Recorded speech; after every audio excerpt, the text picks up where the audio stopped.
मुंबईसह राज्यातील 29 महापालिकांच्या निवडणुका 15 जानेवारी 2026 रोजी होणार आहेत। या निवडणुकांआधीच राज्य सरकारने महापालिका क्षेत्रातील मूलभूत नागरी सुविधांसाठी मोठा निधी मंजूर केला आहे।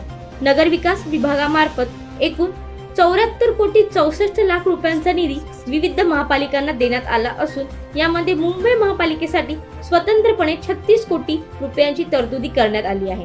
आगामी निवडणुकीच्या पार्श्वभूमीवर सत्ताधारी महायुतीने विकास हा मुद्दा केंद्रस्थानी ठेवत मुंबईसह राज्यातील 13 प्रमुख महापालिकांना हा निधी दिला आहे। हा निधी रस्ते दुरुस्ती, पाणी पुरवठा, गटार व्यवस्थापन, मलनिस्सारण वाहिन्या आणि इतर मूलभूत सुविधांसाठी वापरण्यात येणार आहे। कोकण विभागातील मुंबई, ठाणे, कल्याण डोंबिवली, भिवंडी निजामपूर, मीरा भाईंदर आणि वसई विरार या महापालिकांसाठी 172 कोटी रुपयांचा निधी मंजूर असून त्यापैकी 43 कोटी रुपये तत्काळ वितरण करण्यात आले आहेत।